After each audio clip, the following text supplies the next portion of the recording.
Hey everyone, James Lynch here doing a quick reaction video to the news that Petr Yan will be taking on Marcus McGhee at UFC Abu Dhabi July 26th. And at the time I'm recording this, the fight's signed, but it's not public knowledge yet. So I wanted to get ahead of this and record this video now once the news is public.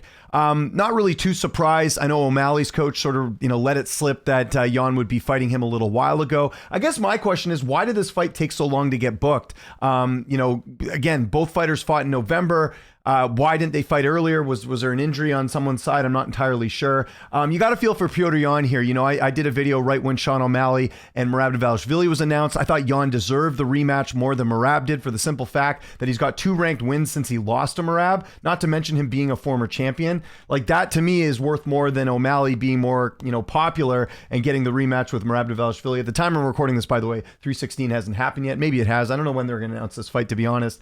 But yeah, if you're Petr Yan, this is disappointing, right? And nothing against Marcus McGhee. I really like Marcus a lot. I think he's, earned a big opportunity like this. But Yan, like I said, former champion. A lot of people felt like he should have been rematching Corey Sandhagen, or he should have been fighting for the title itself, or even him fighting O'Malley in a rematch. I feel for Yan a bit. He's sort of a victim of just not being, I guess, popular or finishing fights. I don't know what it is, but Petr Yan getting the short end of the stick here. And Marcus McGhee, on the flip side, he's getting the biggest opportunity of his career. So good for him. This is a fighter that got into the UFC a little bit later. From his perspective, he's got to be loving this fight. And there's a bit of a, revenge, sort of angle here for Yan with the fact that McGhee and O'Malley are good friends. They've trained together. Maybe Yan wants to get that one back from O'Malley, which I think everyone felt like O'Malley did win that fight over, Petr Yan did win that fight over Sean O'Malley. I don't think that fight should have gone O'Malley's way a couple of years back. But anyways, quick tale of the tape between these two. You got Petr Yan, who's 32 years old, 5'7" with a 67-inch reach. Marcus McGhee's going to be older here, 35. He's 5'8" with a 69-inch reach. So you'll see there, Marcus McGhee going to be the bigger fighter in this spot, just by a little bit. But as far as level of opposition, that doesn't even come close. Petr Yan has fought the way better fighters here. Look at this list of fighters he's fought, going all the way back to like a Uriah Faber even. Some of these opponents: Faber, Aldo, Sterling, Sandhagen, Sterling, O'Malley, Marab, Song Yadong, Davis and Figueroa. Most of these fighters are top fighters in their weight class, or they're former champions or former title challengers. So he's been in there with some of the best. Again, I think the one thing that's kind of holding him back here, 10 wins by decision. The UFC doesn't like that. So that's likely why he's getting this fight. And on the flip side for Marcus McGhee, nice build up here, kind of came out of nowhere.